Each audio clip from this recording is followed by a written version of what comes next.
All right, all right. Hey, welcome to the Lead Different podcast premiere with our guest today, Manny Piñeiro. You're going to get to listen to his interview, but man, let me tell you guys something. This is one of my favorite guests. We just happened upon each other and we had a deep conversation while I was sitting on the bench on the ninth hole at my home course because I had forgotten that I had a phone call scheduled with Manny at the time that we did. And I was having a great round, Manny. I told you this story. I was having a great round. And then I saw this notification and I said, well, I could ignore it, but that would be really rude. And it's my fault that I'm not on time. So I just pulled over and I talked to you and we had a great half-hour conversation. Yeah, man, that was great. Yeah, you're the king of making time count, and you made that. I tell you, you made that time count for us, Manny. So what we did is we had that conversation, and that's led to us having further conversations, getting you scheduled here on the Lead Different podcast. We recorded that a few weeks ago, and that couldn't have gone any better as far as I'm concerned. It's always great when we talk to people who are, as we were talking in the pre-show, that are like-minded, believe what we believe, and are making a difference in the world. So, yes, sir.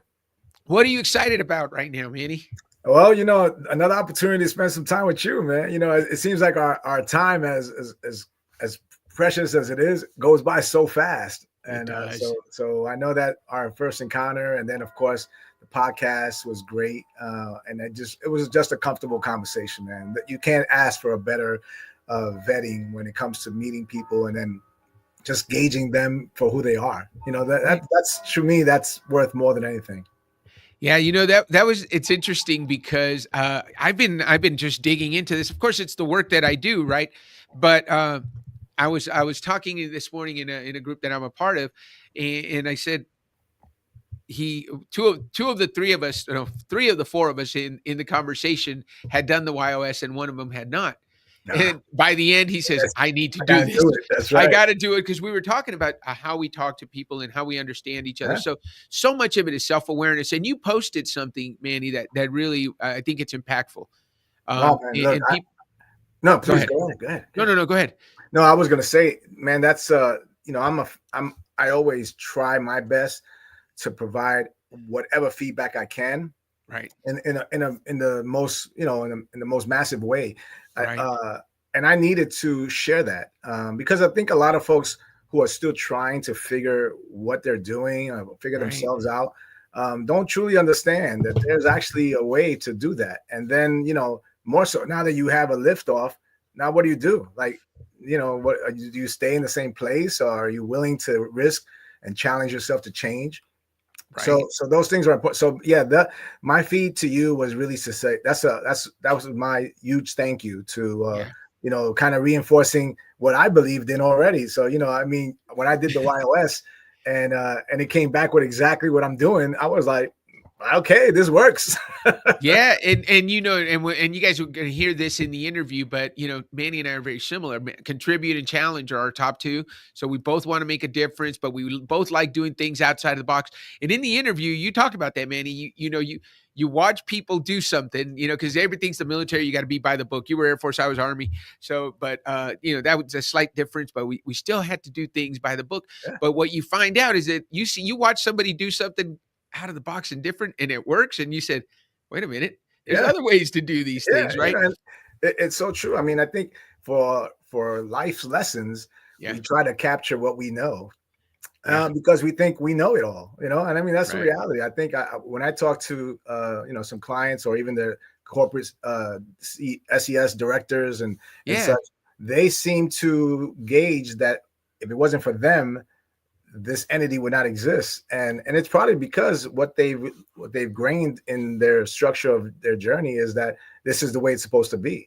And there's always people say there's a fork in the road for a reason. Yeah. What was it? When you come to a fork in the road, take it. Right. That's right. Yeah. No, you got to take it. In my video, in my intro video, we actually talk about why not. And there's a picture of a fork in the road and a group going, and there's everybody's going one way, and there's one guy that's in red. He's going the different way. Sometimes you got to do that. Well, that struck a chord, especially in our initial conversation about the whole thought of thinking differently. right? Mm-hmm. Why is it that folks get caught up in the same kind of web of leadership when, you know, you really create the type of, you know, the type of web you want based on the spider, you know? So it was really something that captivated me with, you know, just our conversation. And you know, what better way to share that with the masses and the people that I have under my umbrella, that I speak to, and say, hey man, this thing really works. Take advantage of it, you know?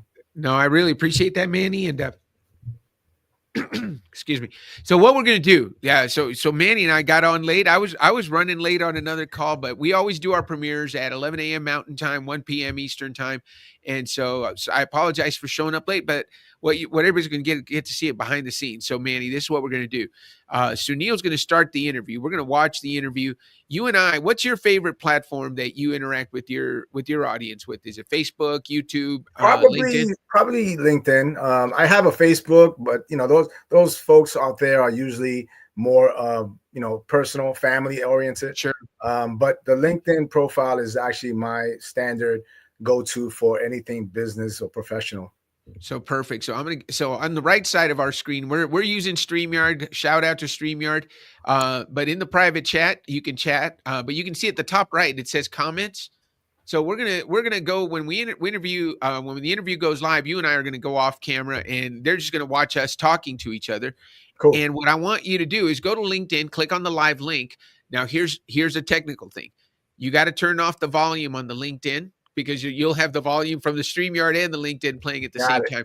So you want to be listening to us, because that's where the live feed is. LinkedIn's a little bit delayed, so turn the volume down there. But make comments on LinkedIn. If you're listening on LinkedIn, if you got any questions, if something comes up that you want to get a hold of Manny, you want to get a hold of me, you have questions about anything we talk about, throw it in the comments in LinkedIn.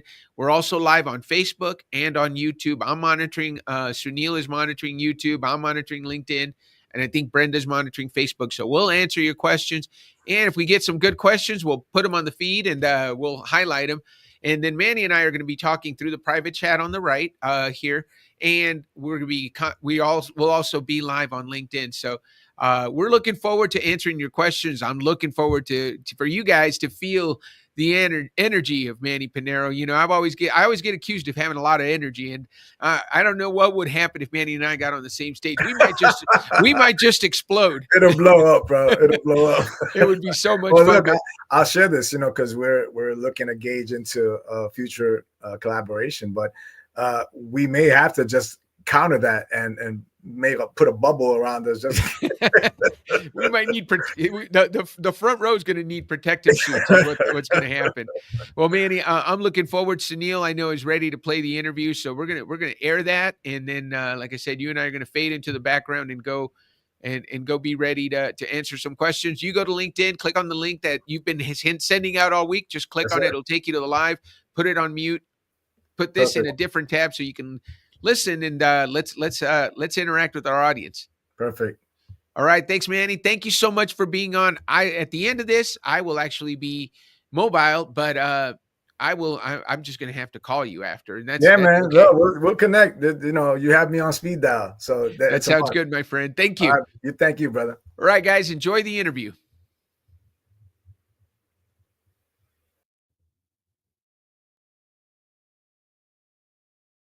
Welcome to Lead Different, the podcast that redefines leadership and challenges the status quo. Hosted by Daniel Dominguez, founder and CEO of Why Not Leadership. This show is your compass to becoming a better leader through the power of self-awareness. Good leaders foster teams that are engaged, empowered, and energized. Join us on this transformative journey as we equip you with the tools and insights to lead different. Get ready to challenge the ordinary and embrace self-aware leadership. This is Lead Different. Subscribe now. Discover a new era of leadership. Lead different, because great leaders change the world. Hello, everyone, and welcome to the Lead Different podcast. I'm excited to introduce you to my guest today. We are meeting today with Manny Piñeiro. He is the visionary president and founder of Making Time Count, LLC. As an accomplished executive coach, professional speaker, and leadership consultant, Manny brings a wealth of experience and insight to his roles, including serving on the USO Board of Governors. He is a proud veteran, first sergeant, and chief. He embodies servant leadership through his dedication as a mentor, grandfather, and as a trusted friend. He empowers individuals and organizations by delivering transformative executive coaching, dynamic team building experiences, and inspiring keynote addresses. Above all, Manny is driven by a mission to elevate humanity, helping others chase more and truly make time count. So let me welcome to the stage my new friend and yours, Manny Piñeiro. Welcome to the show, Manny. How are you? I'm doing great, my friend. Thank you. And I love the fact that you identified friend, because that's how it always is supposed to start. So thank you for that.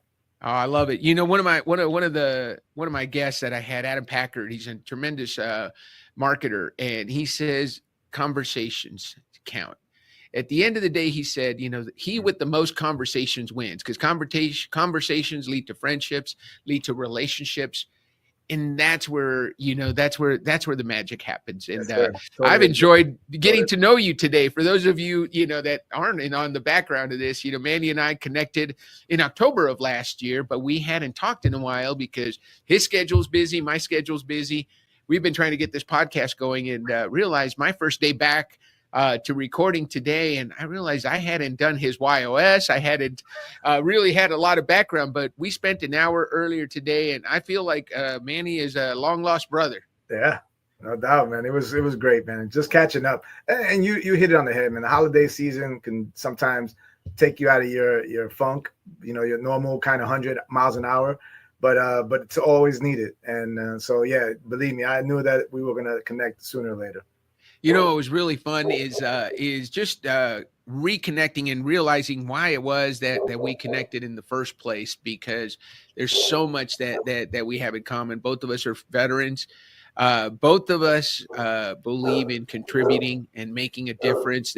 I think we both lead with that. And as you guys get to know Manny, you're gonna see that there's a side of him that just wants to give back and make a difference. So we'll talk a little bit about that. But you know, Manny, one of the things is I looked at your background and the things you've done.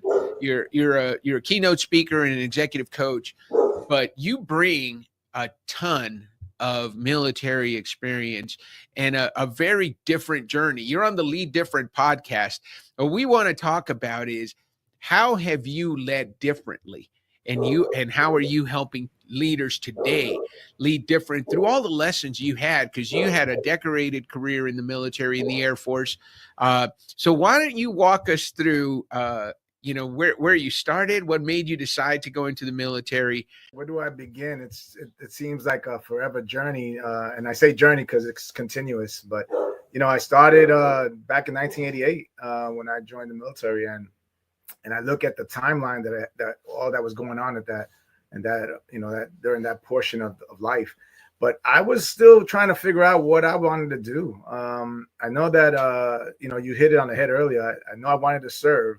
You know, it seems like anyone that comes from an inner city is always destined to want to give back. And I think I was kind of caught in that place.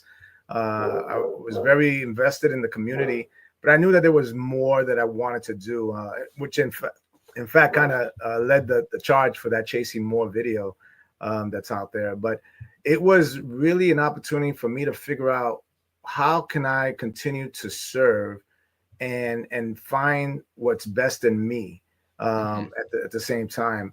And you know, the trials and tribulations of leadership, right? I think we still experience them even now, outside of the, you know, now that I deal with a lot of corporate agencies. But it's interesting that in every dynamic setting, everything that you faced in a leadership, you know, in whatever capacity, turmoil or not, that you thought was disruptive in your life, it always comes back around. And you at one point you go, man, I experienced this before, you know. oh, I know someone just like you, and it was me, I've been there. So it's funny how, life has a way of coming back around. But the leadership, leading different was something that I kind of learned to do. It toned me, and it made me look at things from a different level, because I watched and surrounded myself with people who led differently as well. I think the status quo in the military is one way, my way, highway. And when you have an opportunity to watch someone, get the same mission results, but didn't follow the rule book, you tend to write that on your little side notes, and then you go, yeah, this worked, that worked. So, you're learning as you go, which I think is imperative in anyone who's in this space, as coaching, or, because you can't set an agenda up. You get a client and things will change either within the structure of their business or within their personal life. So you have to really be able to maneuver and still face and tend to the goal that they want. But they also, we're human, right? So I think the humanity piece is what I try to focus on when it comes to teaching, leading, consulting, anything that I'm able to help assist someone. Those are the things that I look for, how do they feel about things going on in their own lives, and getting to know the people. So, Dan, you touched on it, when you get to know the people, then you have a better structure of how best to help them lead whatever institution they're trying to do. Because it's, and you guys do it, why not? That statement alone is an example of how invested you are into making sure that the people actually know why they're doing what they're doing. So for me, the connection was easy because, and if they figure out what they're doing, then they're gonna, have less time trying to figure it out. Right. I think of a Shakespeare quote, better 3 hours too soon than a minute too late. Right. Right. So right. if you can find out what it is, then, you're ahead of the game now. And what I tend to come across is a lot of folks who are doing jobs or been in situation that they hate, that they they may have liked it at one point in their lives, but now they're ready for something else, but they get stuck, and that stuck place is difficult sometimes. Yeah, it's not a place you want to be, and it's a place I know Manny can help you get out of. And so one of the things we did, Manny, is we did your YOS. So I'm going to share this with the audience, because everybody that's listening, a lot of the people who've listening have gone through this, and we want to make sure they know who Manny is. So Manny's YOS came back as contribute, challenge, and trust. So what we know from those of you who've gone through the process and those of you who are going through it, we're going to give you a little bit of a preview. So Manny's driven to contribute, make a difference. That's his why, is to make a difference in the lives of others, make an impact, have a positive impact on the people with whom he works. His how is to challenge the status quo. And you heard that a little bit, is to help people do things different. He talked about in that brief story about his military career. You see somebody do it and get the same results, but not necessarily following the exact same rules. And you take note of that. And he's been that person that probably did the thing a little bit differently, right? And then when even as I was reading your introduction, his what is trust. And one of the things he talked about, he is on a mission to elevate humanity, but also to bring trust. He said it. He's in his intro, we said it, servant leadership through his dedication as a mentor, grandfather, and trusted friend. So, I mean, what a great combination for a coach, somebody that wants to contribute to the success of his clients, who's going to challenge his clients to do things that they may not be comfortable with. One of my fellow track coaches likes to say, you got to get comfortable being uncomfortable. That's right. when the growth happens, right? That's right. And he's also a trusted friend. So, Manny, I'd love for you to get your thoughts on your YOS. What do you think of the process? We went through it this morning. Man, I was, we talked about it, feedback, right? How important feedback really is. And I, sometimes you need to reinforce yourself with those things that you sometimes don't realize you're contributing. And I believe that, it's a reflection, right? That captures the powerful truth about yourself and about your life. How often do we passively accept our circumstances and then, postpone the change that we really need to do in order to live a better and more fulfilled life? For me, that YOS was like, oh, okay, you're back in the game now. And it was, what better, you touched on this, man, but this is the first for the year. So Right. I'm excited with the opportunity to regain a little bit of more momentum in hearing this and hearing, what is it that I'm doing to lead different, but more so, what is it about my YOS that actually reflects who I am, right? Right. Well, and you did a great job. We talked through some stories, and I want you to definitely, you mentioned growing up in New York. You're a New York kid, tough kid, been through a lot already, and then you go into Uncle Sam's Air Force, and you had some great mentors along the way. Yeah. And you mentioned in another podcast somebody taking you under their wing and really helping shape who you became as a leader.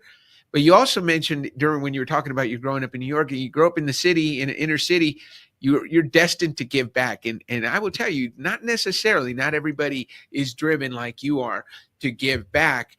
That's a driver for you, and you're doing it right now. Tell us about your journey with this mentor who help shape you and help you become the best soldier, best airman you could be. Well, it's interesting, and thank you for the opportunity, because I don't know whatever happened to him, right?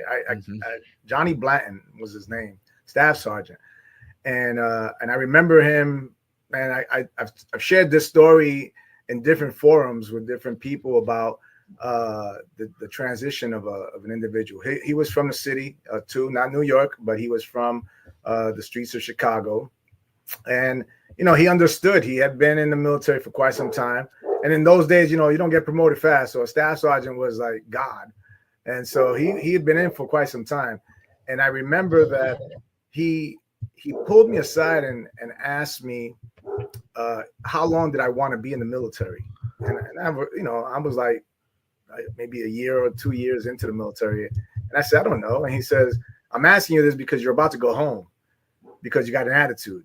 So that was like, whoa, I wasn't ready. I wasn't prepared for that. And what he did was he kind of shifted the whole tone of the conversation to making sure that I understood the role that I was supposed to have, and that it was no longer about me. It was about the team. It was about refocusing the bigger mission and looking at it through different lenses. And, from a kid who grew up just kind of in survival mode, that was kind of new for me. I had some folks that pulled me back from some rough patches in the city, but hearing it from someone in this new element of my life that took time to actually care about me enough to share that was a game changer. And so I'm probably another reason why, as I grew into becoming an NCO, I became very hard on a lot of the younger airmen, because I wanted them to have the same experience, but if not, understand that I cared, because that's what he shared with me, is that he cared. He didn't want me to get back and figure it out while I was in. I think a lot of folks join the military just for some type of let me fill this square and see what comes out of it. But a 3 or 4 year tour is like, you can do it and then say, okay, now what? But I had nothing else to fall on. So I realized if I left the military now, I would be back in New York, right? I was back in the city, trying to figure it out again. And I had already took the chance. Like, I moved, my chess pieces were moved up already. So I had to play this game. I had to see it through. And so I really, I reflect a lot on Johnny, on Staff Sergeant Blanton, because he changed the trajectory of how I looked at things, and made me realize, through all the noise in the military, you got to settle down. You got to really take an opportunity to understand what is it that you're looking for, and then find a way to actually get there. I was coming in from the city environment. I had a city mentality. I was very selfish in my actions. It's about me, right? And then he realized, no, it's not. You're not that important. Yeah. Well, you're here to serve, right? He probably put that on you. It's, hey, you're here to serve. one of my favorite quotes, Dave Duran talks about it, is, that we come into this world with a certain amount of motive, of potential, right? And none of us want to get to the end of our journey and have that exit interview with our maker and have him tell us, hey, look, here's how much potential you had, and here's what you did. Yeah, yes, sure. I want to hear, hey, here's the potential I gave you. That's right. And here's what you did, right? That's right. It's easy. It's easy. And you got pushed. You're spot on. Look, because it's so easy to fall into the trap of believing that time is infinite, right?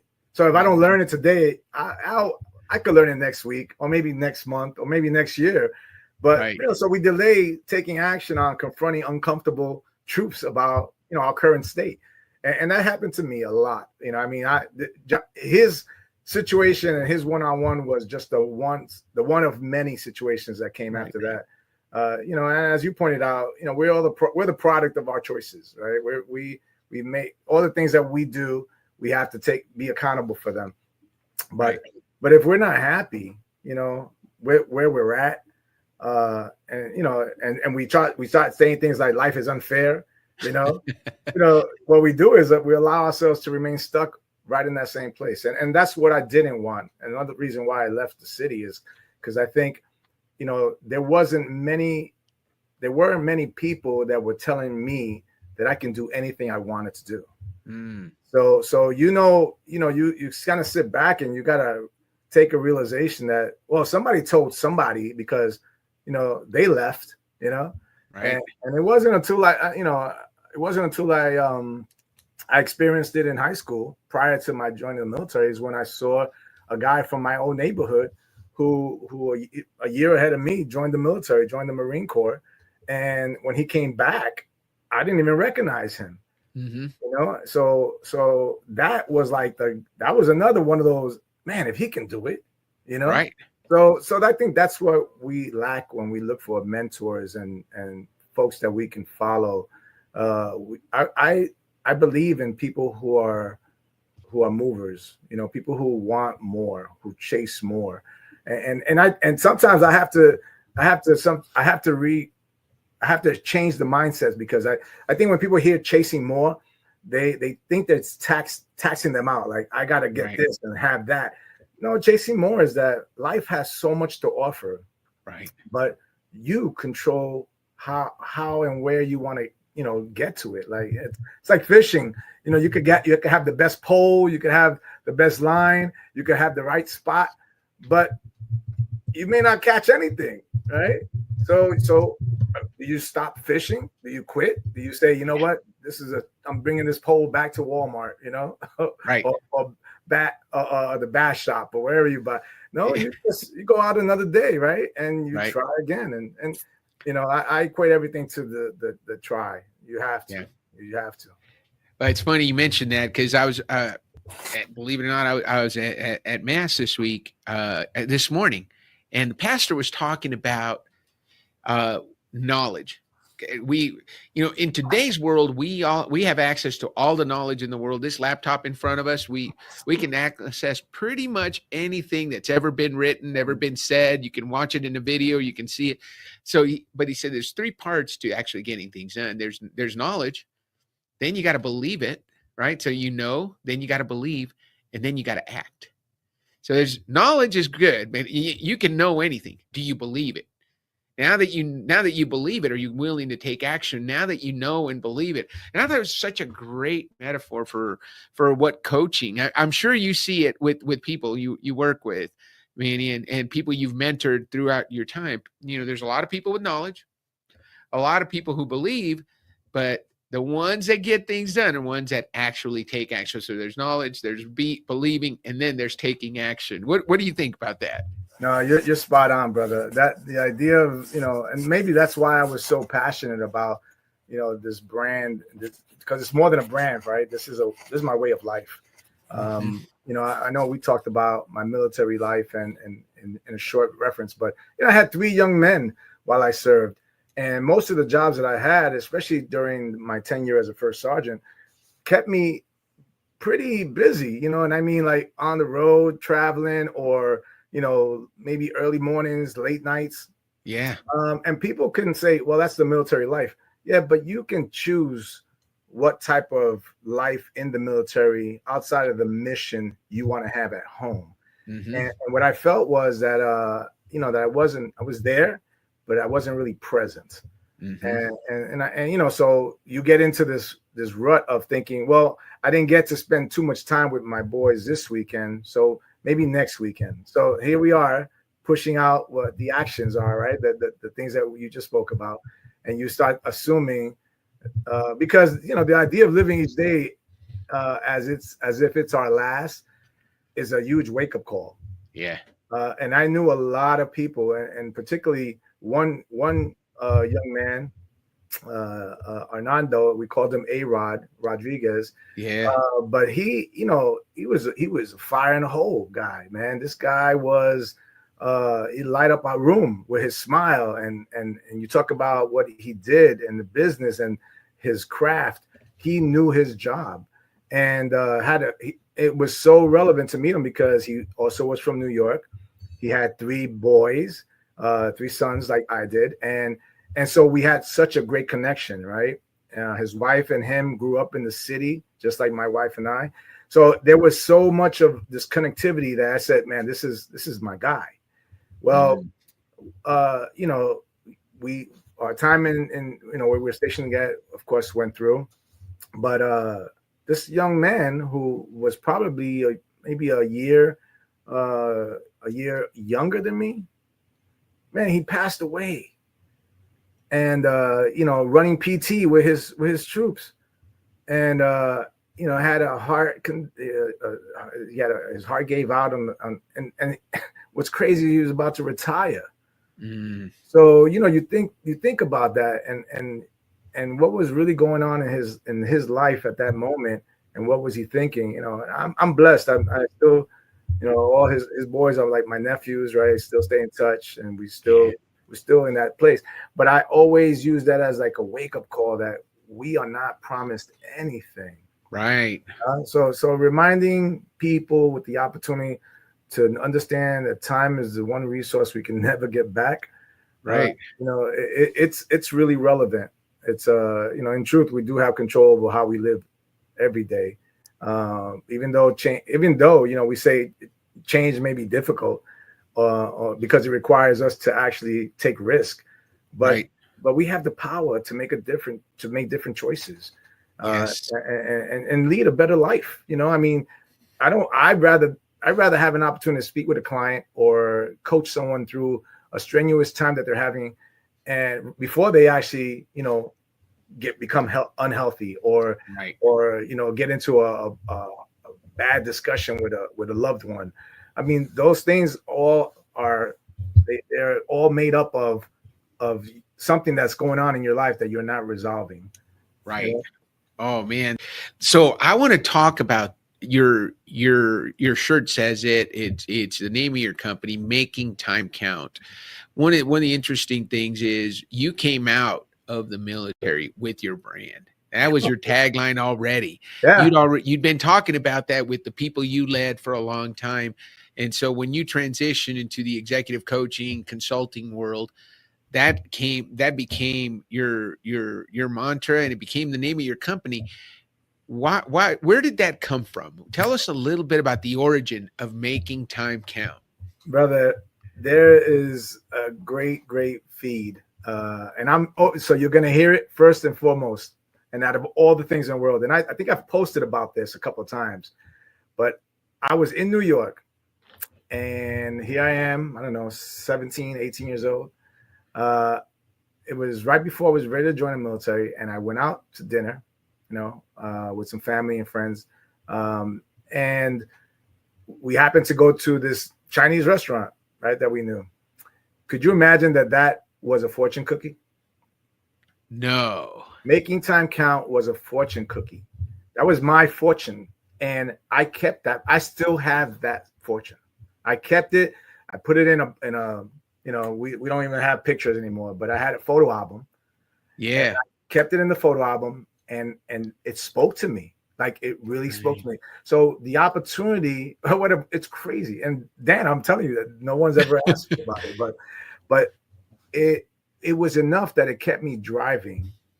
in everything that I did and all the jobs that I ever had, I always reflected back to that. Okay, now that I have it. So, you know the drill with challenge coins, right? They come out. Oh yeah. And I was in a position where I can give those things out to those that I knew were doing it. You know, they were out there just making their moments in their jobs and their mission and their families. And that became my stance. So I have a good friend, Todd Simmons. He runs a company, CLA. And he and I talk about this all the time, but we it's almost kind of funny because he said, man, you had it so good because people already identified that when you came out of the military. And I, I know how difficult it is to have a brand, to try to push, to try to get established. And so the military really helped me establish that, because I was saying it for so long that people already knew. So it was just the world, the galaxies, the stars, everything kind of came together that specific day at that specific restaurant and that specific cookie. Oh man, that's amazing. And it's amazing how you really built it into something. And I could see, especially in the military before a deployment, I love this pastor that I have at our church, because another thing, he told a story of and he literally said, hey, if you knew you were going to die today at 4 o'clock, how would you spend your day? Yeah, that's powerful, isn't it? Right? Oh man. Would you do everything you're doing if you knew today was your last day? How would you live that day? And there's a powerful St. Augustine quote that says, pray as if everything depended on God, but work as if everything depended on you. Yeah. Right.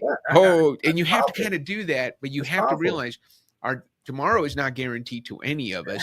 And I think that's where making time count. I think it really comes to life when you're about to go on a deployment and you're like, realize, hey, I may not be here. I may not be back in 6 months. Right. I've lost a lot of battle buddies, and so those things, they do spark a different way of thinking about, the things that you're doing, right? Choosing to make our days meaningful. I mean, you really have to take some real heart into that. And because, we want to be responsible, but I think what happens to us is that, and this goes back to that servanthood, that servant piece of the pie, is that we try to be responsible for everyone's happiness, show up to work, do the job, smile. You got to be in this setting where you want to be part of a good society, right? Right. But we lose focus because we're not actively working towards our own happiness and creating a life that aligns with our own values, right? So a lot of folks jump into these jobs because they have other things going on, right? Mortgage, kids. So they're stuck in this place, and they go, well, I guess this is where I'm supposed to be. Not realizing that at the same time, it's also a way to avoid the discomfort of just facing regret. So this is so funny and I'm glad this came up, is because sometimes even in my conversations with people, I hear it, right? They say things like, I don't regret anything, and it's almost like they're taking their own cornerstone, right? Not realizing that it's just a way of avoiding the discomfort, of their conversations. And it can be emotionally taxing, actually, in enough instances, it can be counterproductive for people to assume that, their reality is not where they want to be, but it is where they're at. Right? So I believe that everybody, everyone carries a form of regret, but how you choose to focus on it, on the growth and the result of the experiences, that all comes together in the end. Regret is human nature. It's I've read one time, I think regret is like 82% of people experience regret, and 76%. Now you love these numbers, but 76% of people say that they regret not spending more time with their loved ones. Yeah. So look, it's a perfect reflection of your story. Right. And I, when you shared that with me, I was like, I know, brother, we've all been there. Yeah. So when I push the making time count message to corporate, it's really about making sure that they're doing what they can to take care of the people that are taking care of their mission of their. Yeah. So, my transition out of the military, all I did was really take the same focus because I saw it happening, and I just kind of maneuvered it so that it can apply to people who didn't serve, but also understand the complexities that come with leading. That's a tough thing. Leadership is not easy, and you guys know it because you see it and you do it all day, right? Right. Well, and it's interesting, and the folks that I like working with, especially, Manny, I've been blessed to be in leadership my entire life. I started in leadership in 6th grade. I was just that kid, other kids followed, and I was going down a wrong path with that leadership and doing things that it's leadership's a superpower when you're 12 years old. It's like, people do what I tell them to do. Right. And I was not using that superpower for good, but I was blessed with great mentors that helped me create a good avenue for that leadership. And that's where my contribute comes from. I mean, I remember I still talk to my 6th grade principal. We are still friends today. I call her every once in a while and I just tell her, hey, thank you for saving my life, because my best friend in 6th grade didn't live past 16. That was the guy I was hanging out and spending the most time with. And so I understand the importance of giving back, the importance of the people that had contributed to us. What's your, everybody's got a niche, for you, Manny, who are the people you just love working with? Where do you feel you make the most impact as a leadership coach? I think I'd probably sway with all the things that I do under the platform of the business. I think leadership development, anytime that I can have an opportunity to actually expose people to what is going on within themselves, and maybe change a dynamic that they've only known. Most leaders, and this is a functionality of life, is that they will continue to do what they've been taught, right? It becomes part of their DNA. So they really don't focus on anything other than the way they remember leading, that they were led, right? So and that's what's funny about this space. And we touched on this a little earlier today, but rather than the people be as unique as they are and bring who they are, they emulate and they say, I want to do that and I want to do it that way. So they actually get away from who they are. And brother, that's the purity of authenticism. So if you can't even be you while you're trying to be someone else, now there's a huge fault line, right? The earthquake is about to go down. Yeah, that makes so if I have an opportunity to really encompass the structure of what I love, is watching someone develop into the leader that they're supposed to be versus the leader that they were expected to be, Right. Well, I love, I say that it's in, Nico created a rap video for me, and it says, one of the lines is, if you lead the way everyone else does, you're going to get the results everyone else gets. Yeah. If you do what everyone else is doing, you're going to get the same results. If you want to be different.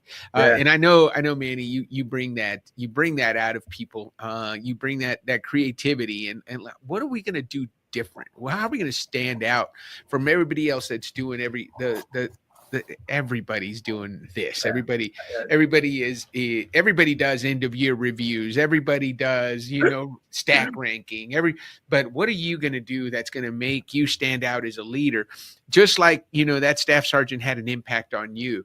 As a leader, what impact are you leaving in your company? And I'm blessed to work with amazing leaders who put people first. And you mentioned that earlier too. What are your non-negotiables, Manny, in terms of who you work with? Everybody has rules. Hey, you know what?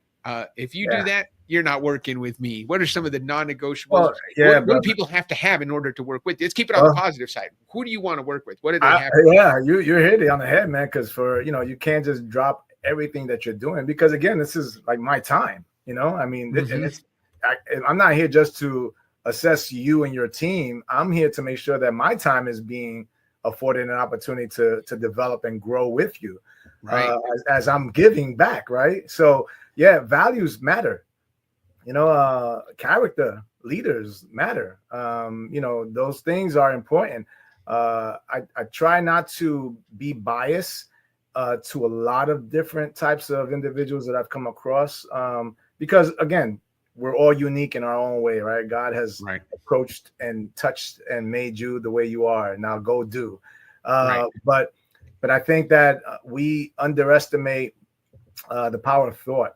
And if someone is invested into wanting to bring me on to help them with their teams or team building, you name the scenario, whatever it is that they ask me to help them with, I always go back to, let me get to know you. I want to get to know a little bit more about you, because sometimes it may not be the team. It could, here's a big mirror, right? Yes, you could be the mainstay of this problem, and you're trying to figure it out from a different direction. So those things matter to me when I'm invested with clients. And I get a snapshot of anyone who asks, hey, MTC, we would love to have you come out. I got a great team that assesses, and does a huge, like, they go back into history of the companies that I work with, because I want to get to know the people. When I'm in this forum, they can be easily from folks that have had tenure in the company, right? 15, 18 years. And then there could be the new guy or gal that has 3 years in the company.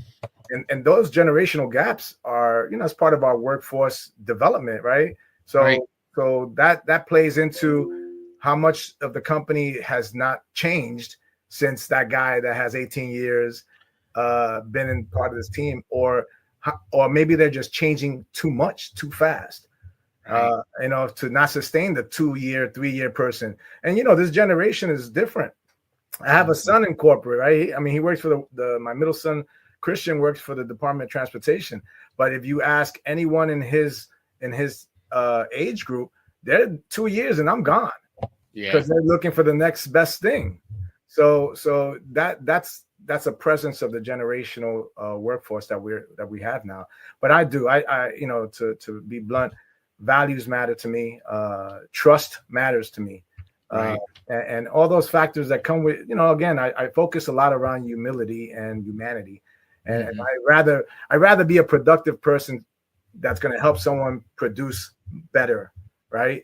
And more so, not just for themselves, but for their teams.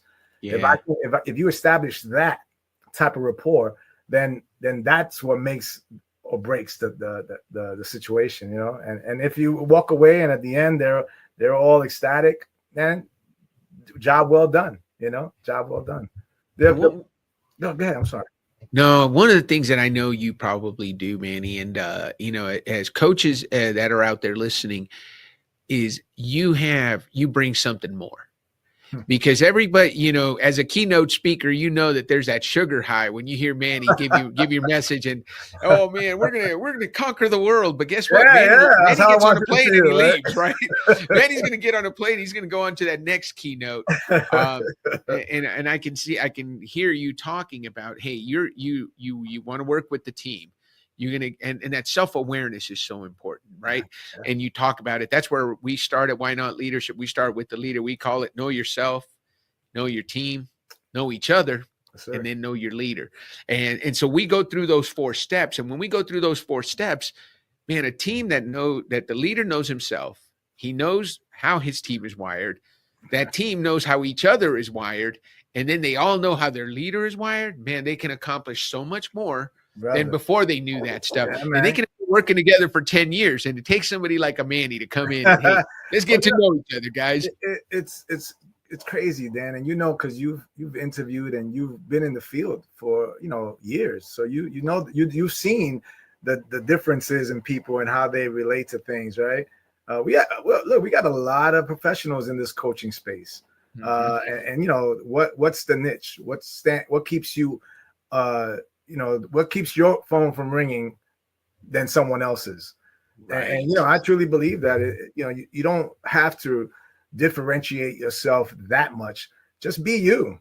Right. And take on that challenge of clarity. So for me, clarity is a powerful word, right? It's not just vision, but clarity keeps your lenses crystal clean. Like you get to see what's really going on in a corporate, a business setting, because you're the outsider. So you're walking into any organization, you can tell by the pulse of the people if they're happy. So that's kind of how clarity brings. I mentioned the vision, but it gives you an opportunity to look at things from your side, your perspective, in order to say, hey, would you embrace what I just saw? Right. Is it possible that, are you open for that type of feedback? And, for me, clarity keeps me honest. Yes. I don't want to have someone say, well, you didn't tell me that. No, I did. Yeah. It's right here. It's where we had the conversation, right? That's where the authentic piece comes out. Right. So there's a lot of folks who aren't ready for that type of feed. And it's understandable, right? My conversations with senior execs, or even the SES, the folks who are bringing me in to talk about what contributions I can bring to their team, I have to fall back on it, because I can't change the organization just because you asked me to come and either shape them up with a powerful motivating speech, or maybe sit down with them and do some a resilience training or something. Right. I cannot. Manny Piñeiro cannot do that. I can try to influence a little bit of the change, but at the end of the day, when I leave, the organization goes on. Oh yeah. And the leaders that run those organizations, they go on. Yeah. Oh yeah. Well, it's interesting you say that, because like I said with the sugar high, you've got to be committed. The people that bring you in have to be committed to making those changes. And I love that you do the homework that you do on them beforehand, because otherwise, one of the things that one of our cornerstones is, we don't want to solve a problem you don't have. When you got a hammer, everything looks like a nail. So I don't want to come in and give you big something that's not what you need. You need a wrench. You don't need a hammer. So maybe we need to talk to someone else. You're on fire, brother. You're speaking the language of friends. Yeah. That's good stuff. Well, Manny, I always like to ask this question, because we're Why Not Leadership. This is the Lead Different podcast. Tell us about your biggest why not moment. Time in your life when you said why not to something, and you're so glad you did because of the way things have turned out. Talked about regrets. People don't regret what they did. People regret what they didn't do. Tell us something that you're so glad you did. This is not about regret. This is something that you said why not to. Yeah, no, man, that's a powerful question, because it relates to everything that has changed my life. Marrying my wife, even before that, having an English teacher, Mr. Gordon, who said you can do anything. Man, the fortune cookie that I used as an opportunity to gauge how I wanted to live my life. The birth of my sons, the startup of this business was at the island in the kitchen table. Literally I was sitting around. I had just retired, maybe 6 months, and my middle son said, hey Dad, what you gonna do with that whole making time count thing? Because we heard it all our lives. So just having these pokes that kind of woke you up at one point in your life to say, I could do this. I could do this. Look, I shared this earlier. When Gary Sanchez picked up the phone and called Simon Sinek, and then I think back to when I first met Simon, at a lunch, and I asked him about, his presence and what he does and how he started, and realizing I could do that too. I could do that. I think when you have enough confidence in yourself and your abilities, you got to just go for it. I mean, if the way I see things, especially with making time count as a brand, as a lifestyle, as my personal mantra, is that the approach is less about wanting for circumstances to change, on their own. You have to, right? You have to do that. You have to shape your life and the way you want to see things. You know, and then you do it one decision at a time. You know, it's a call to stop postponing, you know, your personal joy, your health, your success, your peace, all these things that really matter in your life. And rather than put them on pause, you start making small, deliberate steps to just make those changes, right? And eventually those small changes will lead to bigger changes. Yes. But you know, over time they'll expand and they'll produce themselves and organically. Yep. Our meeting was a powerful meet. You know, I mean, literally, when I thought about why not, you know, it's so symbolic to, you know, go do it, because this is all the time you got. Like, so I looked at it as it was just a great approach. The stars aligned, and I'm very grateful for our opportunity to connect, man. This is I'm a true believer that things don't happen for a reason. You have to make them happen. Yeah, absolutely. Well, I'm glad you interrupted my great golf round, Manny, because we were scheduled for a call and I mistimed it and I had it on the wrong day. Took you away, man. And I looked at it and I said, wait a minute, I want to talk to this guy. So I remember I pulled over and I sat at a bench and I said, you know what, my golf round's got to pause because I got to talk to Manny. We had a great conversation, which has led to another great conversation, which had led to this conversation, which we're sharing with you guys here on the Lead Different podcast. Manny, I'm so glad. I'm so glad I picked up the phone and reached out to you and that we connected and that I'm looking forward to 2025. I look forward to collaborating with you, figuring out a way for us to make a difference together, to lead different together. So what do you say we end the show on that note? Why not? See, now I know. See, that's when you know he read through all the notes, because often I have to remind guests to do that, but no, Manny was spot on because he read the pre-work. I'll tell you, in order to do anything in life, do the homework, right? You know, the key is realizing that we have no time to waste. Absolutely. And I think if we condition ourselves to understand that's a mindset and that we control that mindset, find the courage to make bold decisions, bold choices, and just make it happen, man. You know, life is just it's ticking. It's a tick, and you know, we have to move with it, and we have to say, you know what, I got to move towards life, and what you truly want from life. Yeah. So brother, look, man. Again, I truly believe you're doing what you're supposed to be doing, and I thank you for investing in the opportunity to feed me a little bit of a reminder of why I'm doing what I'm doing. So thank you for that. Well, thank you, Manny Piñeiro, for contributing to our Why Not Leadership audience, our Lead Different podcast audience. I cannot wait to air this episode. I know Sunil is going to get with you. We'll put this on a premiere, but for now, I'm going to say, don't forget to lead different. Let's smile. Let's make time count. And I will see you guys next week on the Lead Different podcast. Thank you, Manny. Thank you, brother. This is Lead Different. Subscribe now. Discover a new era of leadership. Lead different, because great leaders change the world. Why not leadership? Why not lead different? When you do the things that everyone else does, you get the same results as everyone else gets. Let's do things a little different. Let's lead different. And ask yourself this: why not?